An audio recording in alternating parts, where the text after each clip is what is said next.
Well, thank you. There's a lot of technology up here. So between microphones and between my clip here, my hope is that you'll hear me. So if for whatever reason you can't, let me know. Good. Thank you. Am I off now or am I on? No, you're perfect. Okay, perfect. First of all, it's a tremendous pleasure to be here. This is my first visit to Duke. I realize that says a lot about me. But I haven't been to UNC either. So I've never gotten off North Carolina's beaches, so you'll have to forgive that. But this is a beautiful campus and a beautiful place. So I deeply appreciate the invitation. I'm very grateful to my dear friend Ambassador Patrick Duddy, who asked me to come down, and really appreciate the opportunity to talk with you all today. And our hope, of course, is to have this be as interactive as possible and to allow me to be able to respond to your questions and comments. And I just came from a session with a group of students where we started this and talked about things which we might end up continuing to talk about here. And I'm very happy to do that. But instead of just launching into kind of a tour of the world and moving from one insoluble problem to another, I thought it might make sense just to take a step back and think a little bit about the world we live in right now and the kind of broad challenges we're facing and the trends that are driving change in the world today and what that is going to mean for U.S. foreign policy and for American diplomacy. And this talk was titled, and still is titled, Buckle Up, Global Policy Trends and American Diplomacy. And the purpose was to underscore the fact that we are in a world where change is accelerating, change has velocity, and that we need to buckle up and prepare ourselves for the kind of ride we're going to have over the next several decades. But as we start talking about this, I thought it might be worthwhile to talk about the kind of change that we've seen and use my own career as a kind of a touch point or a starting point.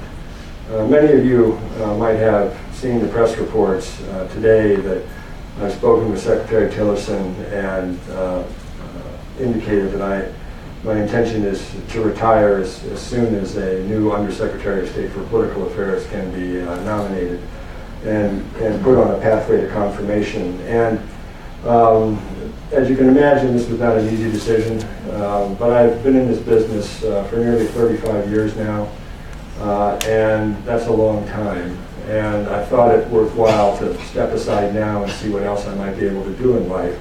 But as I think about what I've been doing for the past 3.5 decades, it's been remarkable the kinds of changes that I've seen. And I came into the Foreign Service in 1984. The Soviet Union was alive and well. The Cold War was in full swing. And my first assignment was in Guatemala in Central America at a time that is now referred to as the Central American Wars, where we were determined to prevent Soviet and Cuban influence. And we considered Central America to be an important front in the Western Hemisphere in the larger Cold War. When I came in 1984, there was no such thing as a global economy. We dealt with about half the world's economy. The rest of the world's economies were largely unimportant. And even giant societies like China and India really had not become significant players. But over the nearly 4 decades that I've been in the Foreign Service, I've seen, as have many of you, the fall of the Soviet Union and its satellites, the end of communism as a political and economic ordering mechanism, the end of the Cold War as we knew it, and the rise of what is now called the unipolar moment, when the United States was the dominant superpower, if not the only superpower. We've seen the rise of regional conflicts with the war in the Balkans. We've seen the transformation of terrorism into a global phenomenon, including the events of 9/11, We've seen the wars in Afghanistan and in Iraq, the emergence of ISIS, and the never-ending civil war in Syria. And we've also seen the reemergence of China and India as important global players, both economically and politically.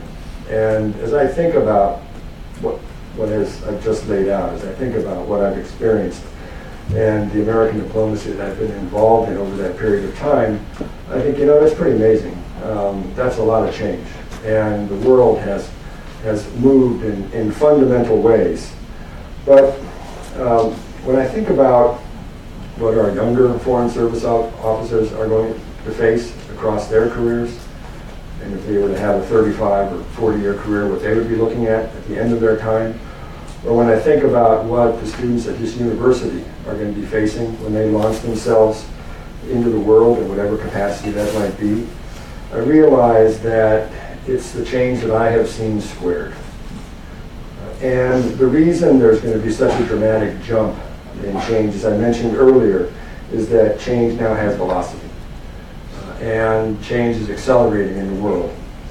And it's doing so for any number of reasons. And I'm going to share a few thoughts with you that are not original. They don't come from me. They actually come from documents that our National Intelligence Council has produced called the Global Trends Reports, unclassified documents. You can Google them. They're produced by a strategic futures group in the National Intelligence Council that prepares for administrations, each administration, or each term of each administration, a paper that identifies major drivers of change and the consequences of those major drivers. And if you were to look at the last two Global Trends reports, the one done in 2013 and 2017, they identify first 4 major drivers of change, and then they identify 7 consequences of those change. Of that change. And I thought I would just kind of walk through them quickly to give you a feel for the context or the environment in which American diplomacy is going to be taking place over the next bunch of decades. The 4 drivers of change, according to our National Intelligence Council, are first, the empowerment of the individual or the rise of the middle class. And the middle class historically has been a fairly limited phenomenon. For quite some time it was limited to some parts of Europe, Canada, the United States, and maybe Australia and New Zealand. But that has changed. And as the global economy has connected and driven economic growth throughout the world, we see huge middle classes arising in China, in India, in Nigeria, in South Africa, in Mexico, and Brazil. And that middle class is now a global phenomenon, which from the point of view of American diplomacy should be really a good opportunity, because we're largely a middle class country. We know what middle class populations are interested in, and we know how to engage with them. But as this middle class becomes a global phenomenon, as I noted, the individual becomes a major player. And the individual becomes a major player not just politically, but socially and economically. And it becomes a major player in terms of consumptive power. Because originally the big challenge for politics was to try to figure out how individuals could play a role in determining national destiny. We're now faced with governments that have to help individuals not just have a voice in national destiny, but governments that have to provide individuals the opportunities and resources they need to have a voice in determining their own destiny as individuals. And that creates a very different political dynamic, and it creates a very different outlook in terms of how countries are going to try to use their foreign policy to affect what their individuals are asking for. The second big driver of change is the aging of the world, and the fact that large swaths of the world are aging at a very fast rate. In fact, within the next decade, the fastest growing segment of the human population is going to be people 60 years and older, which means I've just entered that segment.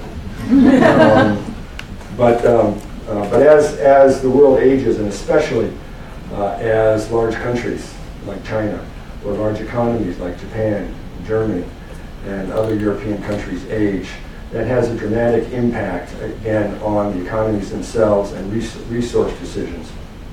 And this will affect the decisions governments make, and will also affect how governments relate with other countries as they look for resources that are going to allow them to meet the needs of large parts of the population that are no longer productive. But as we deal with an aging world, there's a clear recognition that there is a large part of the world that deals with what demographers call a youth bulge. And this is, for lack of a better term, a chronically young population. And these young populations can be a huge comparative advantage if countries have active economies that can produce jobs, and they have the ability to educate and train people in a way that to take advantage of these opportunities. But if they don't have this, if they don't have active economies, if they can't produce jobs, and if they don't have the education and training programs necessary for people to take advantage of jobs, you get populations, as we see throughout much of the world, that are rife for conflict, they're rife for migration, they're rife for incorporation into transnational gangs and global terrorist networks. And they create a really significant security challenge. And so how you balance a world that is both growing older but having a population that is intent on achieving its goals and is not prepared to sit back and just feed the needs of an aging population elsewhere in the world without their needs being addressed is going to be a really significant global challenge. The third major driver of change is the transformation of power, or the flattening of the world. And at its most basic expression, this is the fact that we are the lone surviving superpower, and that we have an ability to project our power anywhere at any time, but we do not have the ability to project our power everywhere all the time. And that means we have to be judicious about how we use our power, whether it be military, economic, political, or social, and we need to have an ability to determine what's worth it and what's not, and where we need to be working through surrogates and where we work with allies or partners. But the transformation of power also means, both domestically and globally, that many more people have the ability to affect outcomes that can be quite disastrous, and terrorism being kind of the most evident example of this. But it also means that increasingly you have what political scientists would call veto points, or increasing numbers of people and organizations with veto power that can actually stop decisions or inhibit the ability of governments to address issues. And this creates a whole different nature of conflict. It creates a whole different political environment in which we have to operate in. And the final driver of change is what our National Intelligence Council would call the nexus between food, energy, and water. And in many ways, this links back to the other drivers of change, especially as we see middle-class societies are rising around the globe, because people want energy, and they want energy not just to turn on lights. They want energy for refrigerators, they want energy for television sets and entertainment systems, they want energy for computer systems, they want energy to be able to travel, they want access to water for energy purposes, but also for food production, and they want access to foods that will allow them to be healthy. And in this regard, we are increasingly going to see in the 21st century, through this nexus for food and water, an opportunity to cooperate in areas where food, water, and energy meet, or we're going to see conflict in these areas. And I've done a fair bit of work in the lower Mekong Delta where this is a real problem. We're managing the flow of water through the Mekong Delta, and especially through hydroelectric plants that have been built along that river, ensuring the free flow of silk, the free flow of fish and other river life has a huge impact on all the countries along the Mekong. And the ability to build cooperation to ensure that all countries can take advantage of this is a big challenge, because if it doesn't work, you end up with countries that are definite losers, and the potential for conflict is really dramatic. But as we look at these major drivers of change, what becomes evident I think to most of us is that they're going to create real challenges in terms of how our societies operate and how countries relate to each other. And they're going to drive pretty extraordinary changes in terms of how people live, in terms of how people create and innovate, in terms of how people prosper and how people think, and how people govern, and also how people fight. And as we look at what the consequences of this could be, the National Intelligence Council would identify 7 consequences, and this is the product of their most recent global trend report called The Paradox of Progress. And the first of this is that the rich are aging and the poor are not. And this refers back to the rise of this individual and the rise of the middle class, but also the aging of the world. Because the world is aging where it's the richest, and it's the youngest where it's the poorest. And we have this dichotomy, sometimes encapsulated in a single society, but elsewhere encapsulated across regions and between countries, in which there is a real social deficit that is going to have to be addressed in some fashion, otherwise it's going to generate conflict. The second consequence is that the global economy is shifting. And economic predictions are always tricky, but our National Intelligence Council believes that we are in a global environment in which dramatic economic growth is not going to be possible. And although it might happen in some countries, broadly speaking, across a global economy, you're going to have relatively slow growth, you're going to have slow productivity gains, and you're not going to be able to generate in many parts of the world the kinds of wealth that can be distributed in a way that will suppress conflict as opposed to generate conflict. And so you're going to have a global economy similar to what we've just talked about in terms of the rich are aging and the poor are not. You're going to have global economies with clear winners and losers, and countries that end up being subordinated to larger economies for the purposes of those larger economies. The third consequence is that technology is accelerating, but it's creating discontinuities. And this reflects back to a certain extent to the global economy and how it is shifting. But the fact of the matter is that while technology has hugely positive impact in our lives and has an ability to make our lives easier and in many ways more enjoyable, these are not gains that are going to be shared equitably across societies or across the globe without significant work being done both internally and domestically, but also globally. And this will also begin to create larger divides in our global society.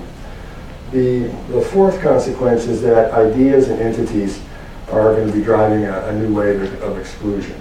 And this is not a prediction so much as it is a concern, because this can be addressed with the right kind of political leadership.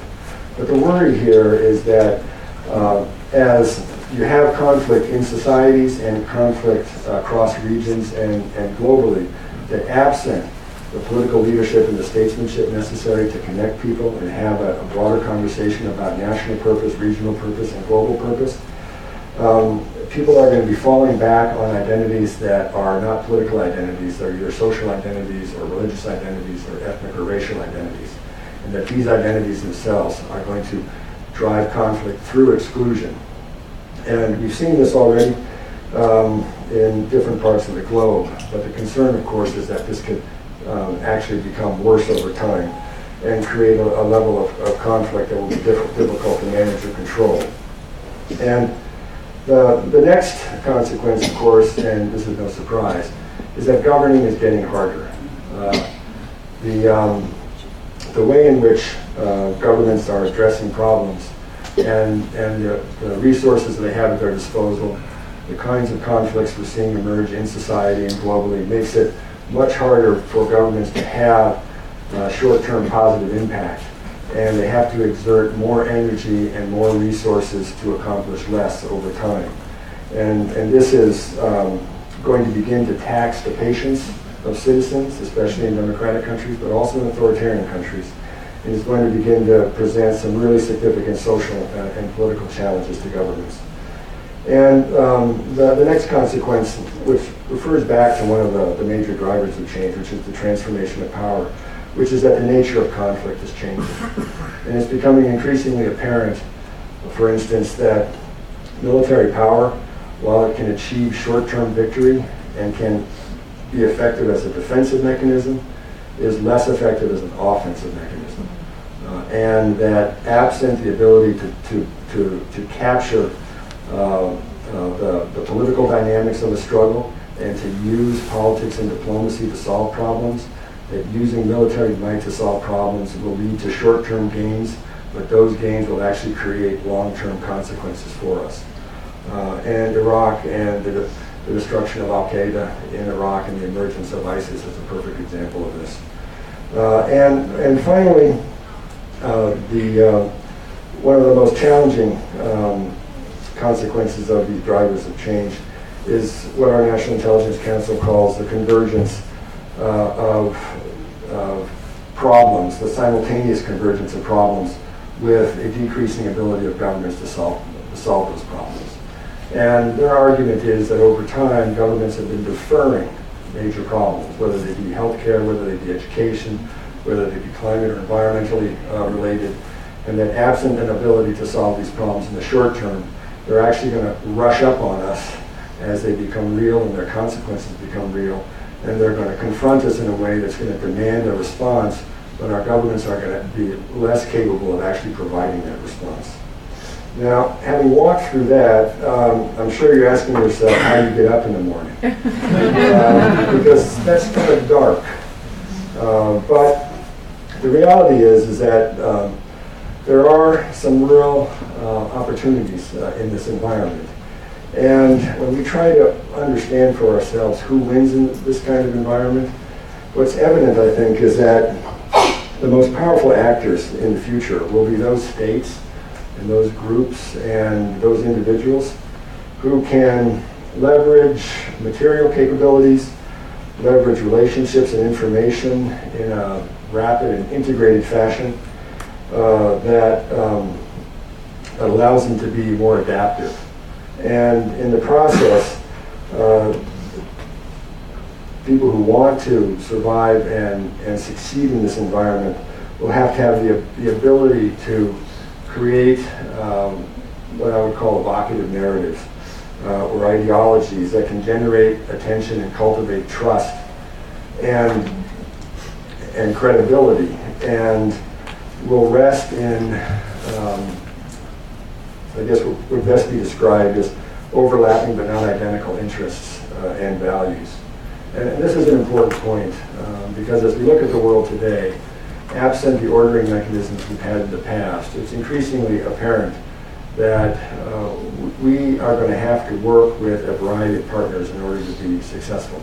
And we're going to have to work with partners in coalitions that are tenuous and have short-term viability, but allow us to address a very specific problem, but we have to recognize that our partners are going to have different interests in other areas. And it's going to require a flexibility of approach in building alliances and partnerships that has not been the hallmark of global diplomacy up to this point. If you look back on the alliances that matter to us, they're alliances like NATO or like ASEAN that were created for easily identifiable security purposes, have deep structure, membership that has to be earned over time, and requirements to remain members. Increasingly, the kinds of alliances and partnerships we're going to need and require are going to be much similar to our coalition against ISIS, or what we did in the war in Iraq, where we're building coalitions around very specific problems for a very specific purpose and that have short periods of duration. And from the point of view of a diplomat, this is great because it's going to require us, it's going to allow us to work, because this is really what we're about. And as we think about the kinds of skills and ability we're going to need the language skills, we're going to need the cultural sensitivity and insight skills, we're going to need the experiential time in countries and people who have spent time overseas and lived and experienced deeply countries around the globe. And in other words, we're going to need diplomats who are capable people, diplomats who have the ability to build alliances and partnerships, and who understand that as the United States works through its own politically effervescent period, that we can understand the opportunities and challenges that we're going to face in the world and position the United States to reap the benefits of those opportunities and protect ourselves from the challenges. But as we do so, it's become apparent to me from my experience that if diplomacy is understood and foreign policy is understood only in terms of power, we're going to lose. Because I think what we've seen from how we view the drivers of change and their consequences, I think what is apparent is that power by itself is a short-term advantage, but not a long-term advantage. And that in order to build the kinds of partnerships that are going to be meaningful, we're going to have to first prove our relevance to our partners and show that their engagement with us is meaningful to their own success, and they're not just being drawn into something that is all about us. It has to be about them also, which means we have to spend a lot of time designing policies and designing approaches to countries that take into account what they want, and it's going to require a degree of dialogue, a degree of engagement, and a degree of listening that we've always not been that good at over time, but which we're going to have to be better at. But it's also going to require for us, in order to build these evocative narratives, it's going to require us to have a human face. It's going to require our diplomacy to have a human dimension that is recognizable and understandable by the people that we are dealing with. And for me, this is one of the most interesting and exciting aspects of diplomacy. Because as I mentioned to the group of students that I met with earlier this afternoon, I spent the better part of my career on kind of the ragged edge of American power and working in societies that are in phases of really dramatic transition or transformation, moving from authoritarian government to democratic governments, moving from closed economies to open economies, moving from exclusive societies to inclusive societies, moving from economies that are autarkic or built on import substitution models to economies that are really built around regional integration and trade, and countries that are moving from isolationism to globalization. And to watch how American power can be harnessed and used to facilitate these transformations, and done so in a way that builds trust, not just between our governments, but between our societies, and generates respect, is a profoundly satisfying thing to see. And as we kind of look into the future, so much of our success is going to fall to the young women and young men of universities like Duke, who can seize this moment, who can use their expertise, their language skills, their experience, both in government, whether it be in the Foreign Service, whether it be in our intelligence services, our armed forces, or our development agencies, or in the private sector or in the NGO community, to build networks of relationships that are going to facilitate the kind of engagement with the world that I've been talking about. But let me stop there. My purpose, of course, was to try to create a context in which we might be able to talk about larger issues. But I'm very happy to take your comments and questions on just about anything. And I will try to the best of my ability to answer them. But again, I just want to thank you for your patience this evening. I want to thank you for being here and let you know what an honor it has been to speak to you. Thank you very much.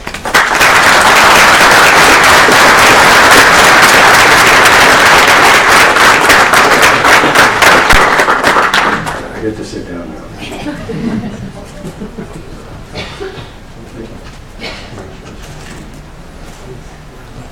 Now, Ambassador Patrick Dardy, the director of the Duke Center for Latin American Caribbean Studies, will lead the discussion. Thanks everyone for being here, and thank you, Secretary Shannon. Let me say, for the benefit of the group, that it is an extraordinary honor for me to be up here with Ambassador Shannon, who is not only currently the most senior American diplomat in the world, but also my former boss, and with whom I worked very closely for some years on issues in Latin America.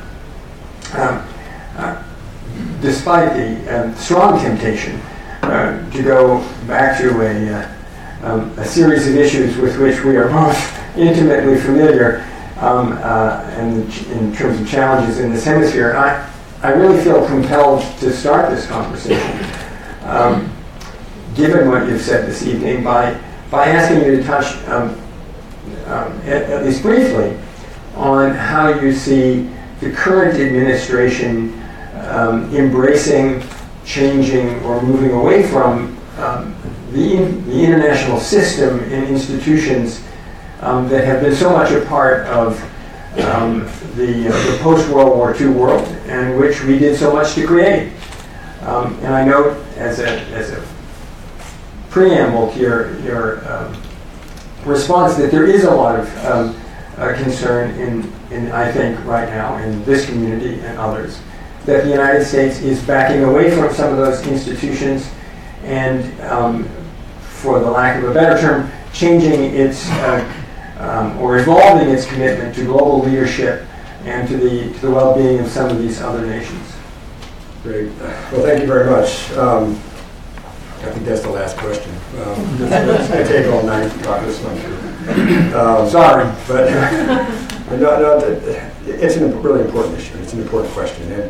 And as we think about what the Trump administration is attempting to do in its foreign policy and the kinds of challenges that we face right now, focusing too tightly on what has happened today or yesterday or the day before is, I don't think, helpful.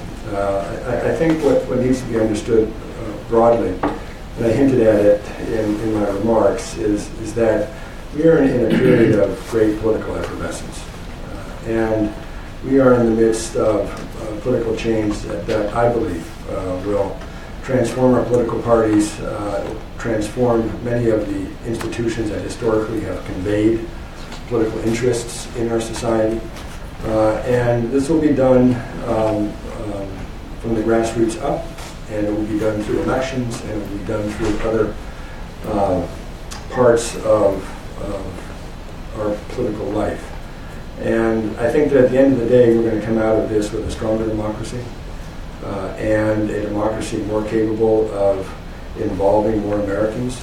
But part of this effervescence, a big hunk of it, of course, is focused domestically. It's focused on domestic issues that all of you are familiar with from reading the press and engaging in conversation.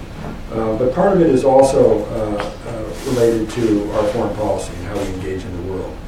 And I think what we've seen, certainly in this last election, are questions coming from the American public about what our purpose in the world is and what it is we need to be doing or should be doing to have the kind of protection and the kind of prosperity we want.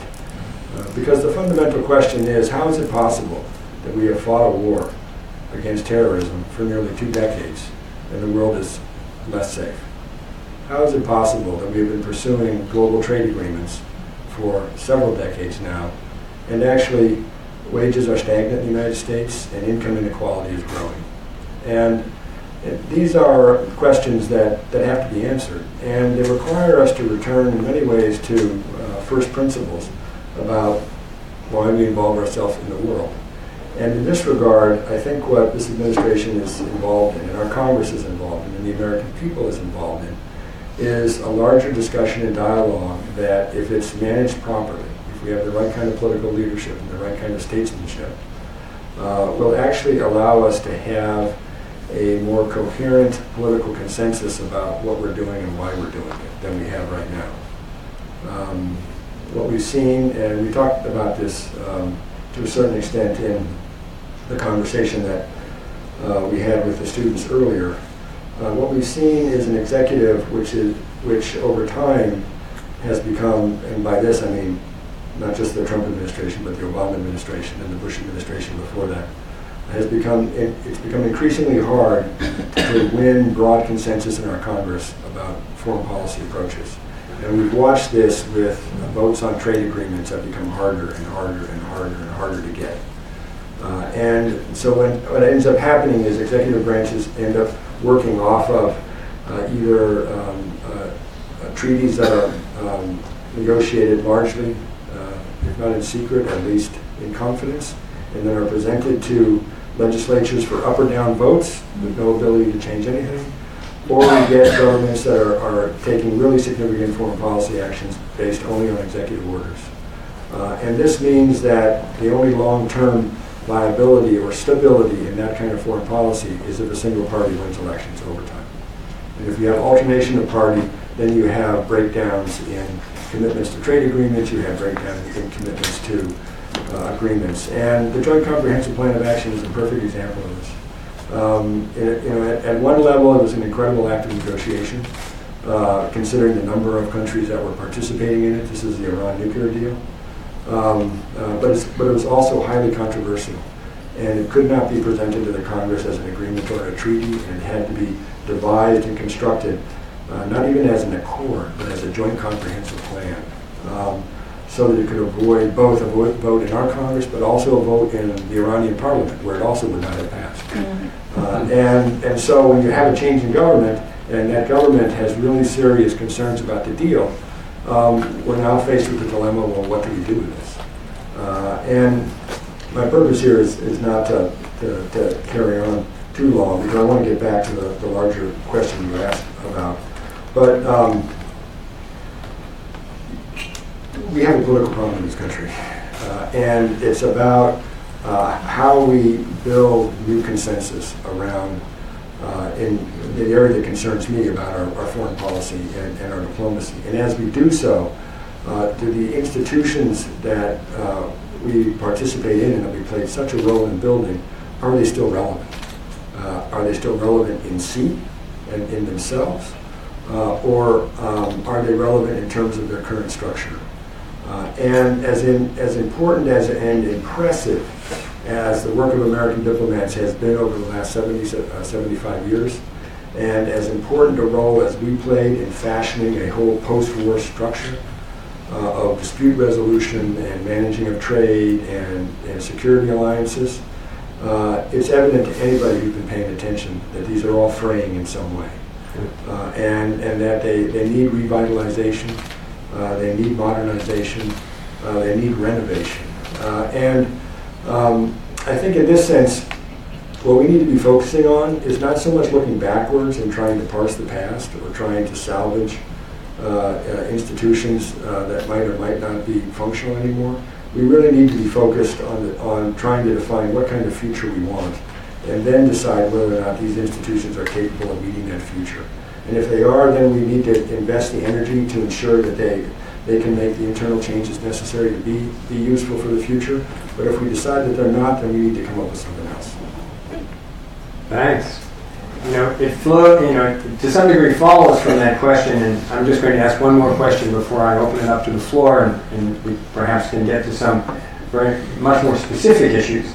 But the fact that your own retirement was announced this morning raises an issue which has been brought to my attention by both students and former colleagues, friends within the community, and that is the overall health of the State Department at the moment, and the degree to which, at least the media reports, on the sort of a disheartening flow of senior people out of our diplomatic service. Do you feel comfortable commenting on that? Sure. First of all, I'm not leaving for political reasons, leaving for personal reasons. And from my point of view, 35 years is just enough. And it's time for me to think about what else I can do in life. Any number of events in my own life and my own family have taught me that while I've been blessed in many ways, one thing I don't have enough of right now is time. And so I need to rethink my own priorities. And this is healthy. And in this regard, my hope is that I'll help other officers think about how they want to prioritize their time and what remains for them. Transitions are difficult for career foreign service officers and civil servants for any number of reasons. And I've lived through a few doozies. This is not the first one. And We have a kind of a natural cycle of life. It's kind of a Lion King moment. And it's true. I mean, there are, you can take the people who have left, and a whole bunch of them would have been leaving anyway. And others are leaving because, quite frankly, they see better opportunities outside the service than inside the service. And that might relate to the opportunities that exist outside, or what they perceive as a lack of opportunities inside. But it's a calculation they make. Some have left for political reasons, and that's really important. Because there is a pact or a bond that exists between career diplomats and career civil servants and elected governments. And that bond is based on a fundamental understanding. And the understanding is that we, in my case as a Foreign Service officer, is going to give to an elected leader my very best analysis, my very best advice, and my very best recommendation. And then whatever decision that leader takes, I will implement that decision. And if, for whatever reason, I can't live by that framework, then I gotta go. Because I can't be a provocateur, I can't be a saboteur. Otherwise, I will affect the fundamental trust that exists between our career services and our elected leaders. But quite frankly, the number who have left for explicit political reasons is quite small. Which doesn't mean that we haven't been hurt by the loss of some of our officers. We certainly have. But again, just as we are adjusting and responding to powerful political currents in our own country, we also have built up a budgetary structure and a personnel structure that needs to be it needs to be reshaped in a way that's sustainable and enduring over time. And I personally am quite confident that we have a younger group of Foreign Service leaders who are quite capable and who are already filling in behind officers who are leaving. And so while it's been very hard for me to see some people go because they're dear friends of mine, they've been colleagues over these many years, I believe that at the end of the day we're going to be fine. Thank you very much. Ladies and gentlemen, in the fashion of events like this one, we're going to start taking a few questions from the floor. As we have microphones set up in two different places, if you would, please move to the microphones and we'll call on you.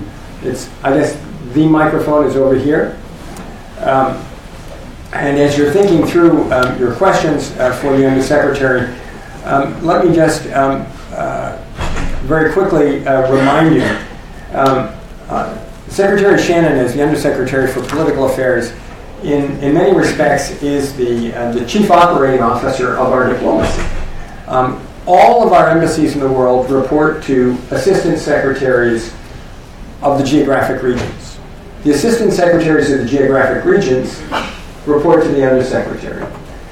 So for his sins, perhaps earlier in his career, all of the problems of the world that reached the State Department eventually hit his desk. So I think, at the risk of making you even more uncomfortable and extending this session, we can safely assume that virtually everything is open to for comment. So please. Mr. Undersecretary, thank you very much for being here. It's been a fascinating talk. My name is Aaron Nirvani. I'm a senior studying political science and economics. And given my position as a senior, and I think speaking for a lot of students here, we as Duke students and students across the nation have a lot of opportunities open to us after we leave campus. Government service, or foreign service for that matter, being just one of them. So can you comment on your experience as being a distinguished government servant? What has that granted you in terms of opportunities, experiences, or perspectives that you think you would otherwise not have gotten in a different position in a different sector? Right. Well, thank you very much for the question. And the earlier discussion I had with some students, I talked a bit about the unique satisfaction that comes from public service and the unique satisfaction that I have found from public service as an American diplomat. And mean, everybody has their own trajectory in life. I knew pretty early that public service was going to be where I was headed for any number of reasons. And I just had to figure out what kind of public service it was going to be. And I came to the conclusion that I wanted to link my interest in public service with international affairs when I was living in the UK and studying. Because I enjoyed being an American abroad. It heightened my sense of being an American. It helped me define and refine my sense of what it meant to be an American. And it gave me an opportunity to represent my country in some small way, even as a student. And I thought that operating as a diplomat would be a unique way for me to spend a lot of time exploring the world and seeing parts of the world that interested me while at the same time serving my country. And I talked a little bit about the use of American power and persuasion to help societies that are in the process of significant transformation and transition. And I also talked about the importance of ensuring that our diplomacy has a human dimension to it, or a human face, and is responsive to the really compelling social issues that many countries face. And for me, that has been one of the most satisfying, because transforming power into something that changes a person's life, as opposed to obliterating their life, is quite a remarkable thing, I believe. And I've also found that the level of people I work with, both in the American Foreign Service but in other diplomatic corps, is of very, very high quality. And so I've been blessed in that sense, because I've been able to do something that's meaningful for me, I believe is meaningful for my country, but at the same time working with people for whom I have great respect, both Americans and my diplomatic colleagues. Yes. I'm curious about your view of the dissent channel at the State Department. Is there enough respect given to dissenting opinions, or could we do more to increase the role that foreign service officers have in actually advising on policy that they're experts on? Listen, the dissent channel was created really in the aftermath of the Bangladesh's independence.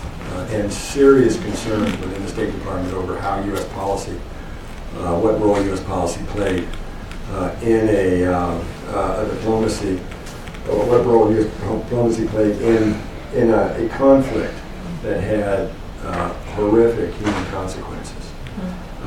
And any number of American diplomats believed that they had not had an opportunity to shape or express a view. And the dissent channel is a channel that goes directly to the Secretary. It allows officers who have a concern about a policy or an approach to communicate directly with the Secretary. It's a very important channel. It's necessary in order to maintain that trust I talked about, because officers, if they really feel badly about an issue or strongly about an issue, and have exhausted the normal means of affecting a policy process, need to have a means of expressing themselves directly to the Secretary. And so protecting that dissent channel is really important. In fact, I was actually Secretary of State for 2 weeks. The Republic trembled at the thought.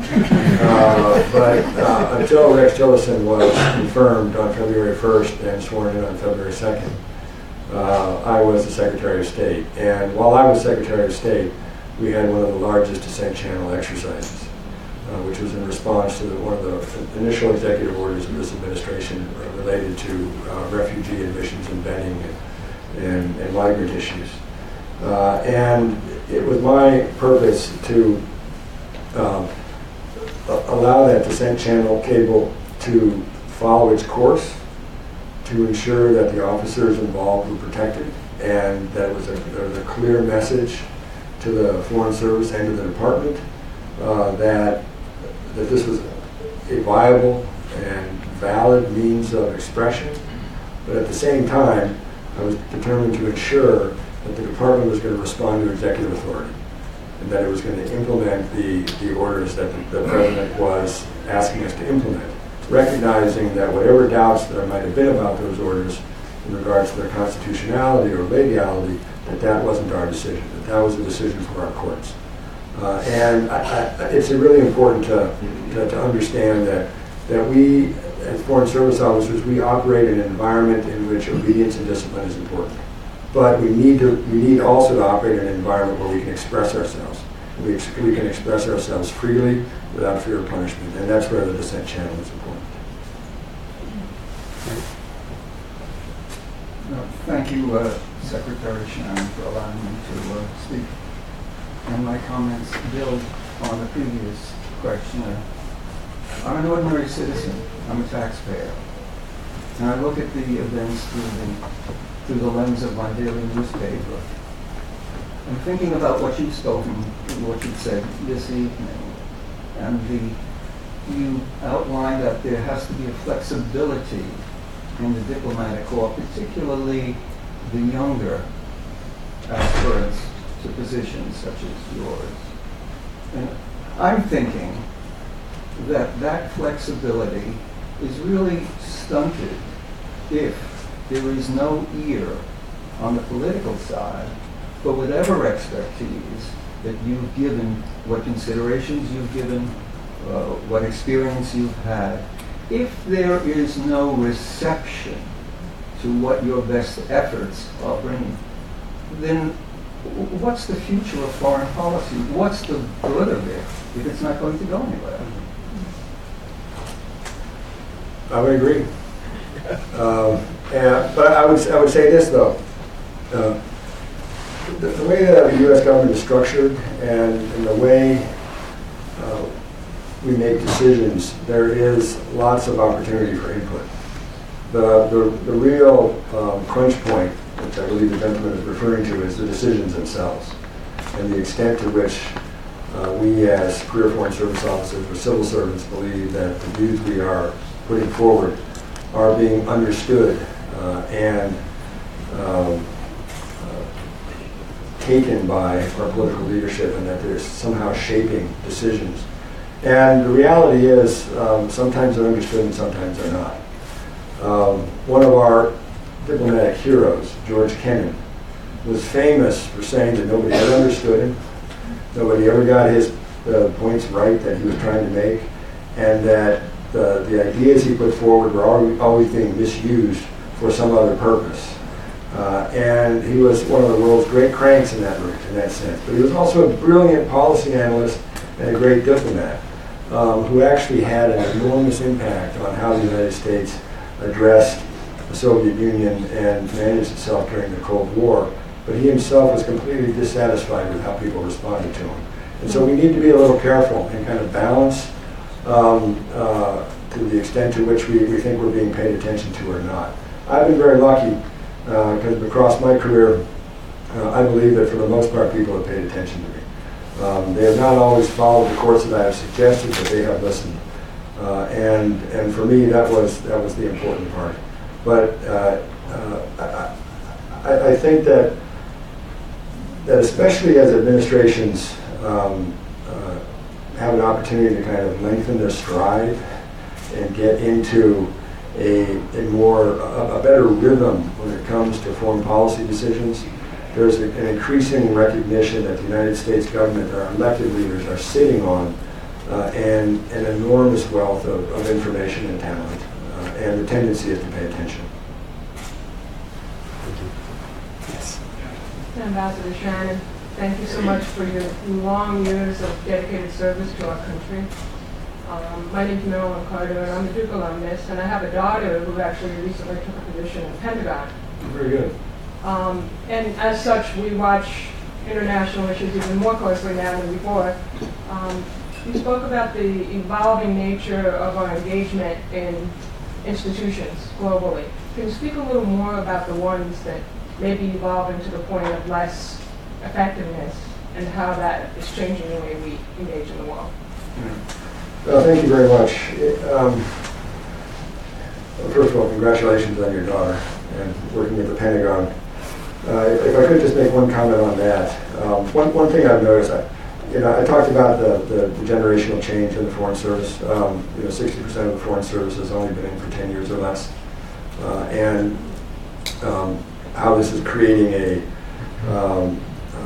a cadre of young officers that are actually going to be able to provide a lot of stability over time if they were to stay in over a normal length of a career, 30 to 40 years, which could be very helpful to the United States as we address our internal political effervescence. But one of the other aspects of this younger diplomatic service is that it's largely reflected in our intelligence services and in our armed forces, and to a certain extent also in our development agencies. In other words, this generational change is taking place across the board, and your daughter will be part of that generational change. But what's interesting is because of the nature of the conflicts that we've been facing over the past 10 to 15 years in Afghanistan, Iraq, and elsewhere, we have much closer relationships between our different national security agencies than we did in the past. And to a certain extent, we're creating common experiences across these security agencies, and we're in the process of building a new kind of national security professional that has a specific focus: diplomacy, intelligence, development, security, and military activity.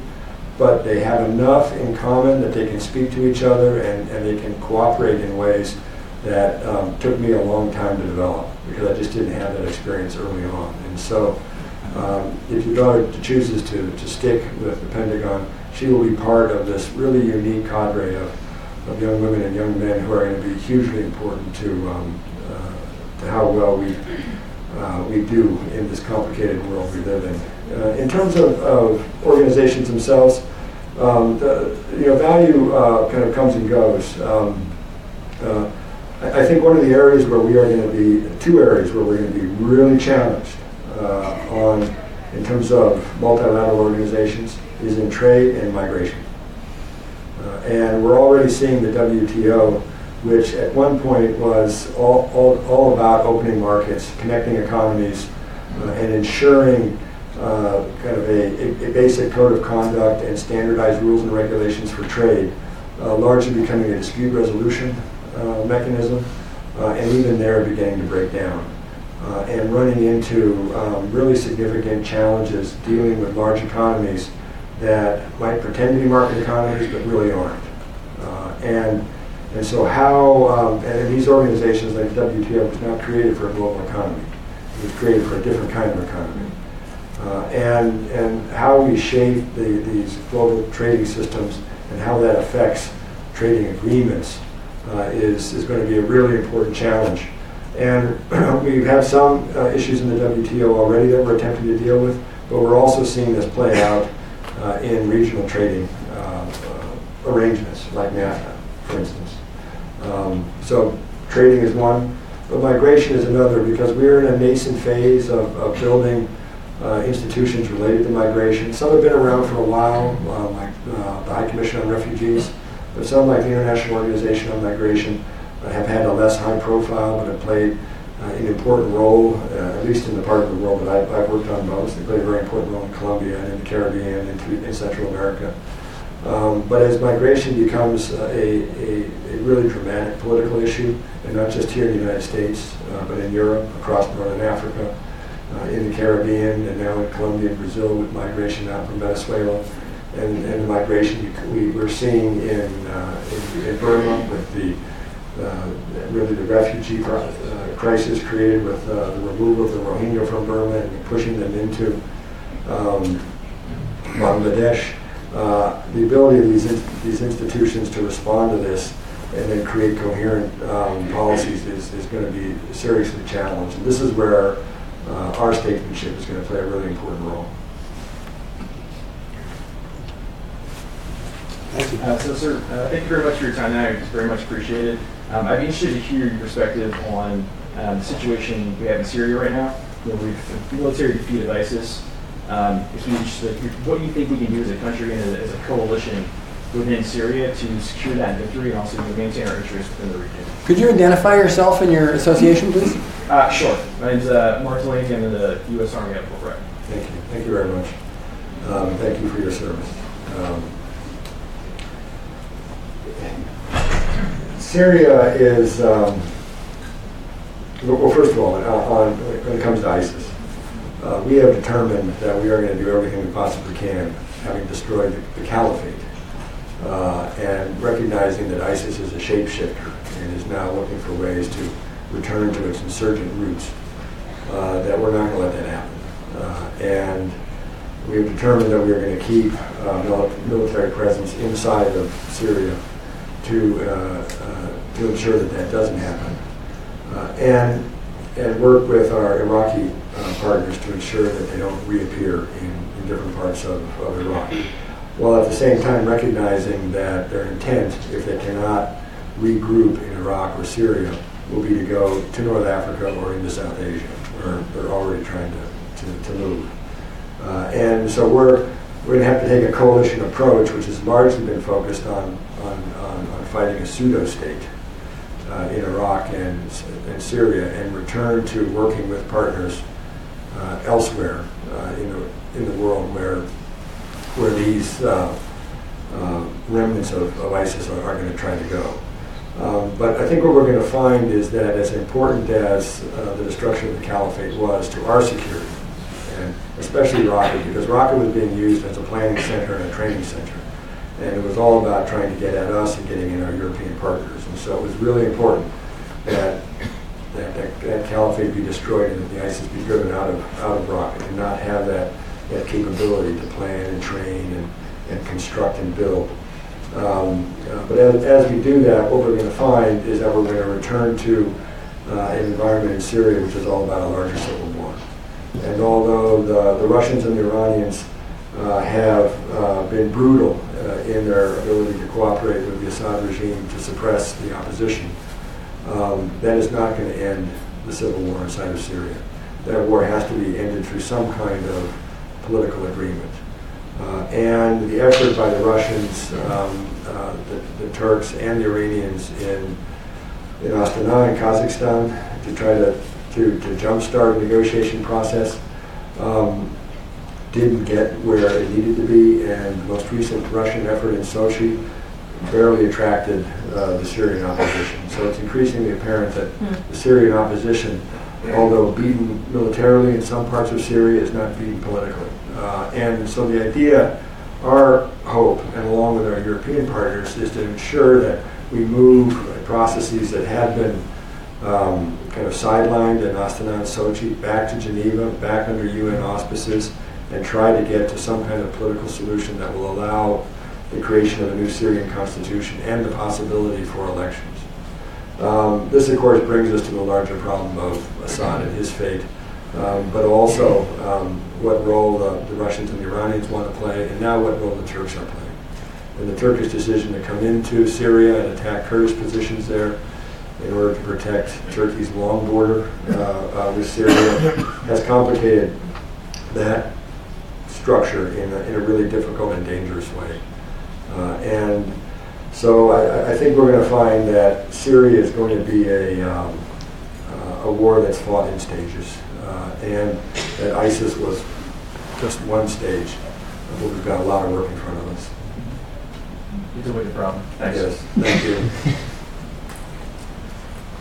Secretary, thank you very much for honoring us with your presence and your talk. My name is Prasenjit Dwara. I'm a modern Chinese historian at Duke. And my question comes out of my interest, which is not directly about China, but about Asia. And not about Northeast Asia, because that is a confusing situation. And I think any administration would be confused. But the general policy, you talked about ASEAN, you talked about the Mekong Delta and all of this stuff, which is of very great interest to me. What is the policy? I mean, you know, the previous administration had rebalancing and all that stuff. We don't know and they don't know what it is. Can you clarify, please? Sure.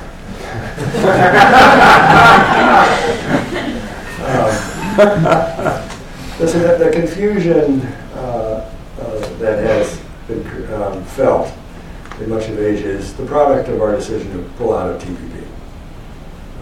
Because the understanding was that TPP was going to be a commercial component to a larger relationship, which up to that point had largely been structured around security terms.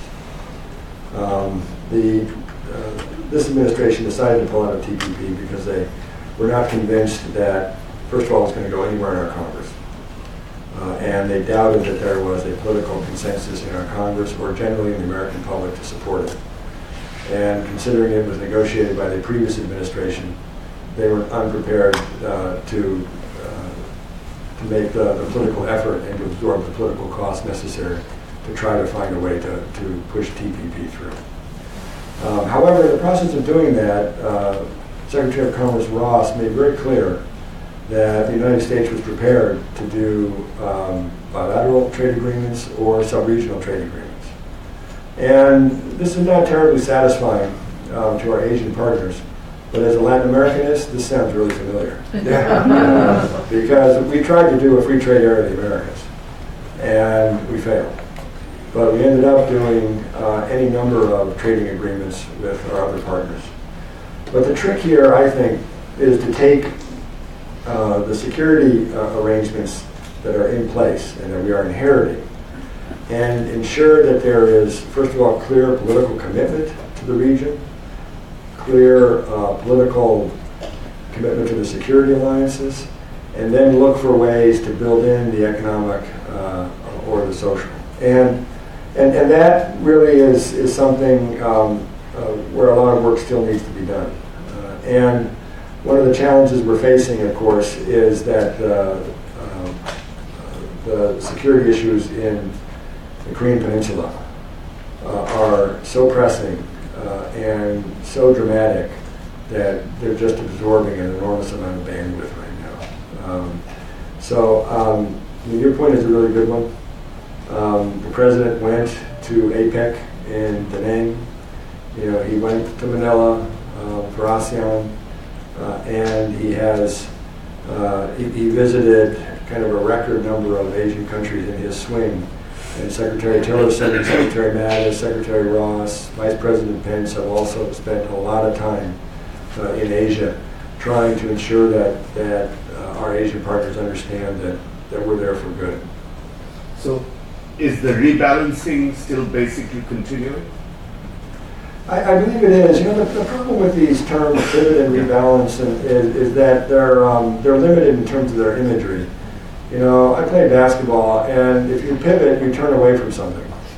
And so the idea that we were going to pivot to Asia and turn away from something else wasn't realistic. Rebalancing was all about resources, especially security resources to a certain extent. But without falling into the trap of which word is better, I think there's a clear recognition that Asia is important for our security, it's important for our prosperity, and it's important for global stability, given the size of the economies involved and the potent nature of countries like China. And that, in many ways, the U.S.-China relationship is going to define what kind of century we live in. Thank you. Thank you. I think we have time for just one or two more questions. Please. Thank you, Mr. Undersecretary. My name is Rahul. I'm a senior here at Duke.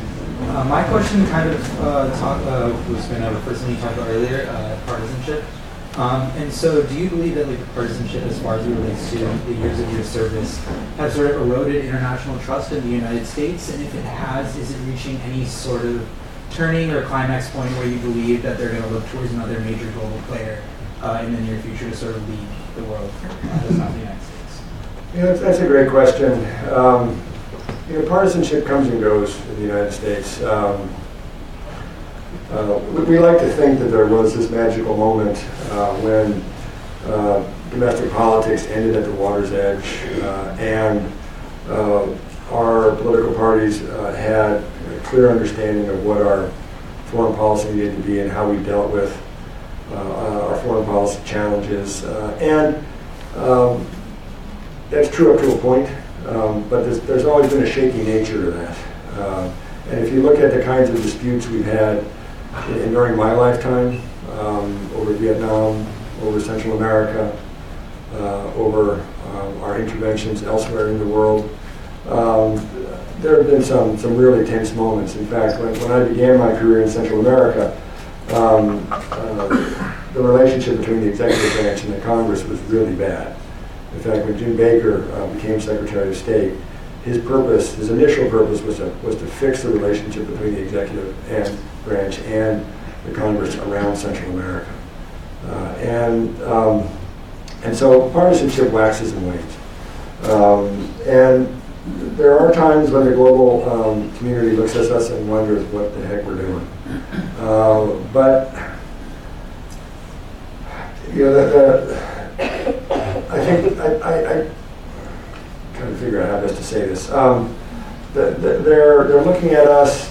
What they care about is, can we make decisions, and can we implement those decisions? And if we can't, then they're going to exploit that. Or they're going to say, not so sure we can get too close to these people right now. And this kind of takes me back to what I said earlier. If we reach a level of partisanship where the Congress and the executive can't work together, or the executive branch has to operate in a way that doesn't involve a kind of the legislative branch or a larger political consensus, then we are engaging on issues or on agreements and outreach that could have a limited half-life. And that could cause people to kind of think, well, I'm not so sure about where these guys are going right now.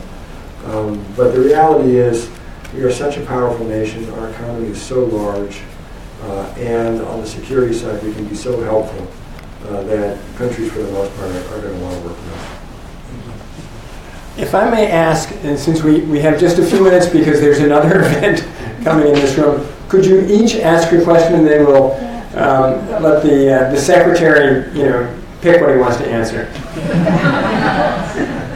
Well, as the first contender, so my question has to do with recent media attention towards Trump's potential withdrawal of humanitarian aid to Pakistan.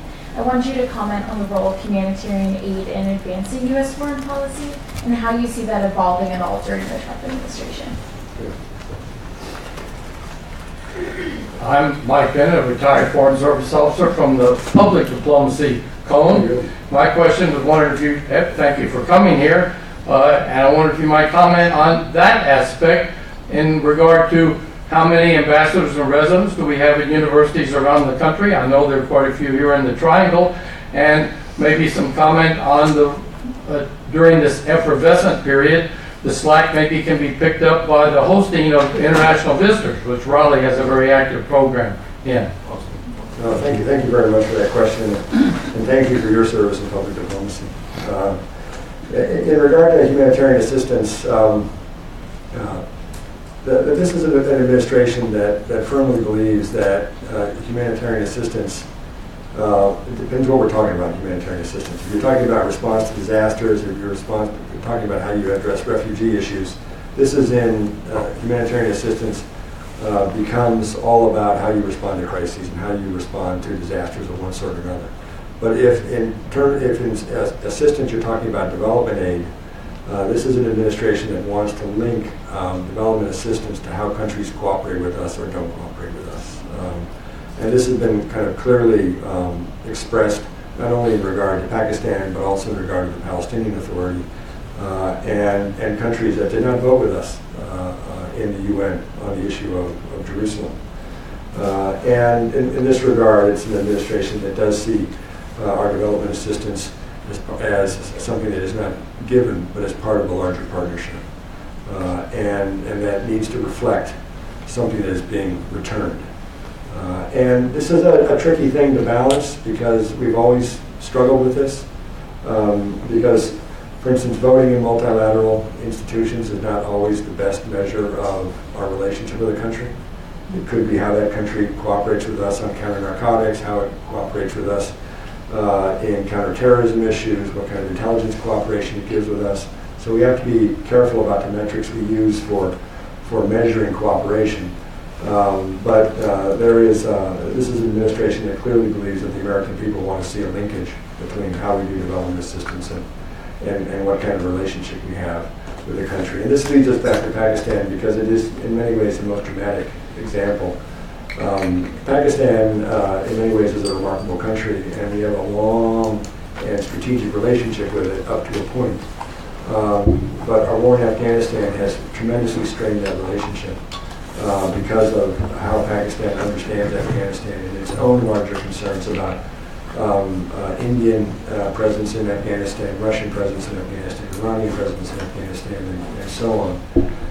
And because of what we believe is Pakistan's willingness, if not to provide safe haven, at least to allow the Taliban and other networks like the Haqqani network to have some degree of refuge inside of Pakistan at the expense of security of U.S. troops and our Afghan allies, this administration has decided it's going to take a very tough stance on Pakistan.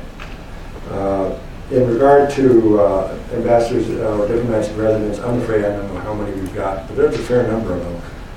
And it's a hugely important program for us because it allows us to put foreign service officers on campus.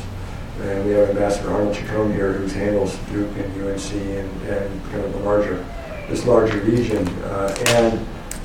What we're able to do, obviously, is feed into programs like this, but also work with students who are interested in the foreign service and in American diplomacy. It's an important recruiting tool for us. And the International Visitor Leadership Program has probably been one of the best programs that we have developed over time. And these are programs that bring rising leaders from countries to the United States, usually for 4 to 6 weeks, and introduces them to the United States.